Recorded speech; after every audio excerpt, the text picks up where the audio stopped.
Transformation Jones here. If you've liked and subscribed, you can call me TJ. But I'm here with video number 3 in my series, TJ's Guide Notes, where we're introducing my recently published book, The Journey, A Guide to Lean Transformation Success.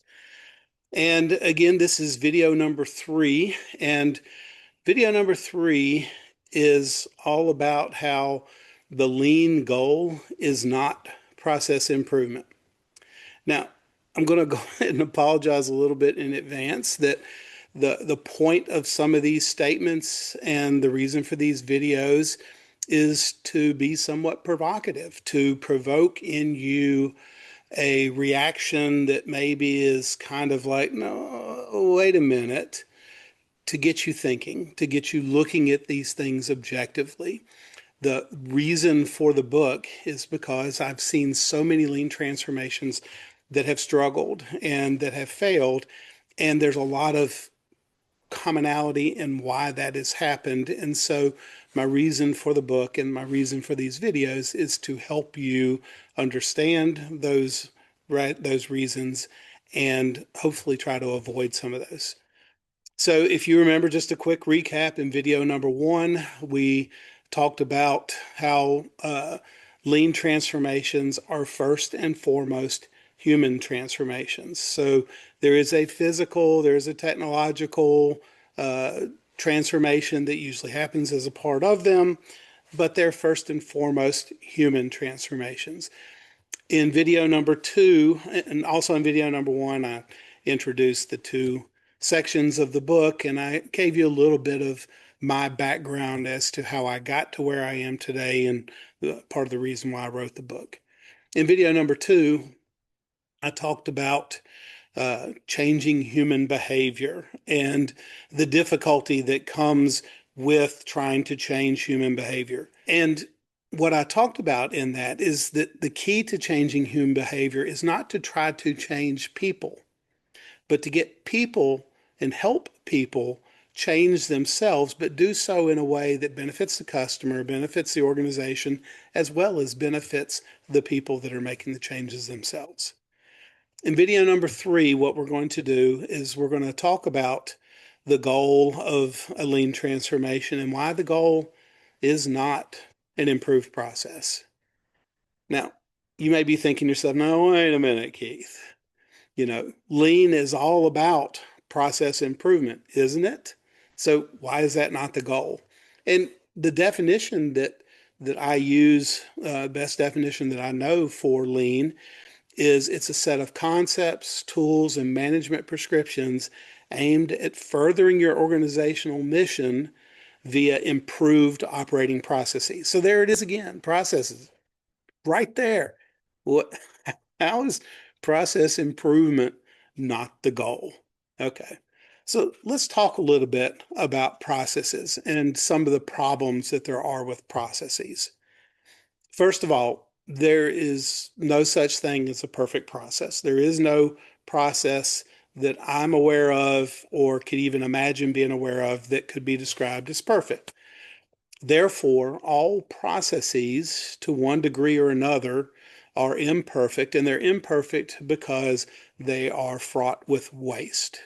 So waste is defined by the customer is activities that are part of the process that are necessary, that are consuming time and resources and money and so forth, that are not, though, moving the process toward what the customer sees as value.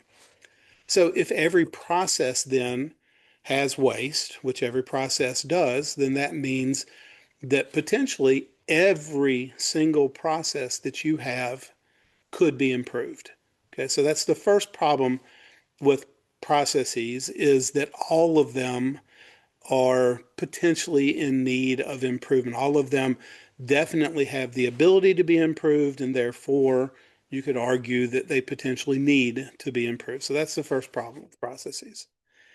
The second problem with processes is that as the conditions that affect that process change, there's a need for the process to change. So even if the process were good, again, it's not perfect, but it's good, and it's delivering in a way that we consider to be good, as aspects related to that process change, the process needs to change. So if the demand goes up, if you start better satisfying your mission, and as a result of that, you need to increase your capability to satisfy your mission, then the process needs to change.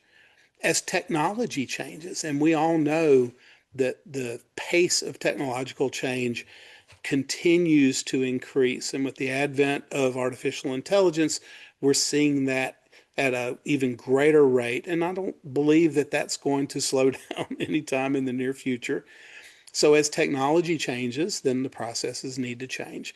As you change staffing, as you change personnel, as your staffing develops and evolves, then that leads to changes in the performance of the process and therefore potential changes that are needed to the process.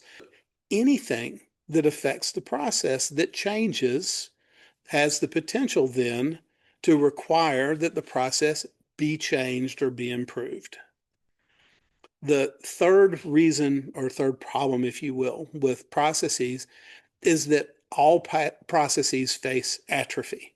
So you probably have heard of atrophy, usually with regard to muscles or tissue or something. It's the deterioration, degradation, or basically diminishing of something over time. Processes like organs, like tissue, face atrophy. Over time, steady state is not going to be achieved because little by little it's going to be deteriorating and degrading. So that again brings on the need for change to a process. And the final reason why, or final problem, if you will, with processes is that all processes of any significance are part of delivering something to a customer that, as a general rule, is going to be facing competition. And your competition is not stagnant. If they are stagnant, you're in a great place. But in most situations, your competition is not stagnant. It's changing, it's trying to improve. So, just the nature of that, just to keep up, you need to be improving. So, all of these things combined together just tell you that an improved process can't be the goal, because that goal line is continuing to move and move and move and move and move. Even if you do improve a process, the benefits of that are temporary, they're fleeting. And I think it's probably a good time to bring in some of Darwin here and understand, with regard to processes, the Darwin's rules apply, and that is, it's not the strongest that of the species that survives. It's the one most adaptive to change. So again, the goal is not an improved process. The goal is processes continually improving, if you will. So what then is the goal of Lean? The goal should be, and honestly has to be, to develop process improvers. If processes all can be improved and all need to be improved, then the focus should not be on improving the process or the process that's improved. The focus needs to be on developing that mechanism that improves processes. So I want to share with you a story I think that illustrates this. We all know that, Toyota is absolutely the world's best example of lean being applied. They're amazing in everything they do from a lean perspective. So anytime I can bring in a Toyota story, I like to do that. And there was a book that was written in 2010 that you may or may not be aware of. It's called Toyota Kata, Kata. It was written by a man named Mike Rother. You probably recognize that name. He's one of the authors of Learning to See, the book that introduced value stream mapping in the late 1990s. But in 2010, he wrote this book called Toyota Kata. And if you've not heard of Kata, what's interesting about Kata is Kata is basically the process of managing improvement. Think about that, managing improvement. That kind of flies in the face of what we already believe. We think about managing stability, leading improvement. Well, Toyota is all about managing improvement. It's part of their daily management DNA. And that's what Kata is all about. So I want to share with you a little story that's in this. And this is early in the book. It's on page 6. And Mike Rother writes, focusing on solutions does not make an organization adaptive. Okay, so he's already basically getting at the adaptive part from Darwin and so forth. For example, 7 years ago, a friend of mine visited a Toyota factory in Japan and observed that parts were presented to the production line operators through flow racks. You've probably seen flow racks. A simple everyday example would be like a bread rack where you pull a loaf of bread off and another one slides forward. Wherever possible, the different part configurations for different vehicle types were all on these flow racks. This way, an operator could simply pick an appropriate part to fit a particular vehicle, passing down the assembly line in front of him or her, which allows mixed model assembly, which is something that's necessary in a car manufacturing facility, without the necessity of changing parts in the racks. Many of us have been copying this idea for several years now.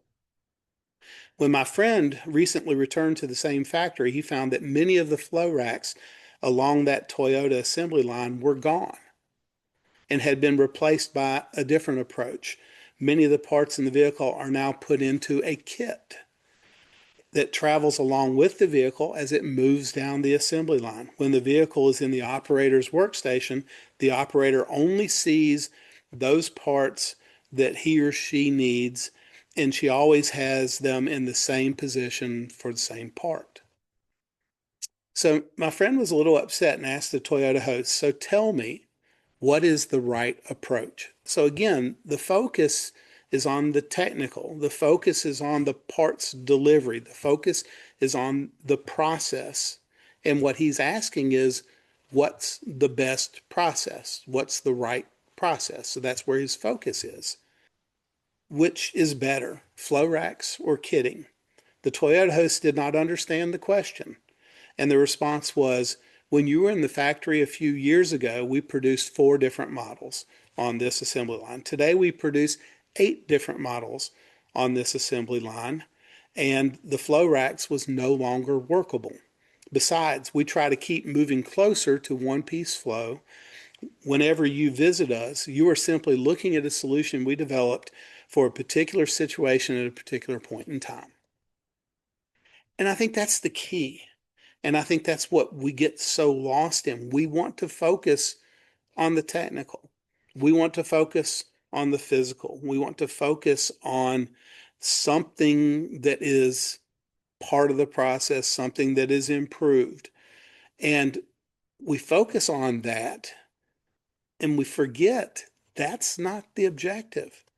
The objective was, and it was hidden behind that story, was this team of people that are adapting their process as they're moving the process forward, dealing with the changes that are being presented to that process. In this particular case, doubling the number of different products that they're producing at this workstation. So the goal, again, has to be on developing the process improvers. That's the goal. So if the focus then is placed on developing process improvers, what then is the role of leadership in a lean transformation? And I talk about this quite a bit in the second half of my book, and the guidelines are all guidelines that are geared toward leadership as they're transforming themselves, as they're conducting their lean transformation, and understanding that it is first and foremost a human transformation with the goal of developing process improvers. What then is the role of leadership? Well, I'm going to sum up the guidelines, and I'll get into them in more detail in later videos. The first one is leadership needs to be setting goals for the work areas such that it requires improvement. The steady state and leaving things in a steady state and accepting that we're okay with things being in a steady state is not effective leadership. If I want to manage improvement, then part of my role as the manager, as the leader, is to make sure that improvement is something that is set as the goal. The second thing that leaders and leadership needs to do is enable their employees to be able to improve processes. And we talked about this a little bit in video number 2, but that's providing them the space, providing them the resources, providing them the time, giving them the challenge through the goal, but then providing them with the mechanism and the format to be able to move that forward. One of the greatest gifts that you can give your employees, and by doing this approach, you're giving them that, is give them the ability to stop for a little bit working in the business, to step back and work on the business. What a gift. What a great gift that you can give them. And then the third thing that leadership needs to be doing to develop these process improvers is you need to take on the role of the coach, of the support personnel, to develop an ability to support them in their problem solving efforts. And what's neat about all of that, and kind of the hidden gem that's in that, and the reason why I'm provocatively saying the goal is not an improved process, because if you're doing all the things the way that I just laid out, and you're following the approach that I just laid out, and you're focused on developing process improvers, what's the result of that? Process improvers are delivering improved processes. So the goal is not the improved process. The goal is developing process improvers. You'll get your improved processes, but you put your focus where the focus needs to be. Kind of flips it on its head a little bit. Hopefully it's not too provocative, but it helps me to better explain to you as we go forward the rationale for the guidelines that I set forth in the book. So this concludes video number 3 in TJ's guide notes. I hope you're enjoying these videos. Please, please, please make sure you like and subscribe. And as I've mentioned, I think in each of the other 2 videos as well, if you have thoughts, if you have comments, if you have questions, if you have concerns, put them in the comments on my YouTube channel, and we will certainly use those to develop videos moving forward into the future. I thank you for your time today. I thank you for listening. I wish you nothing but the best in your journey. Thank you.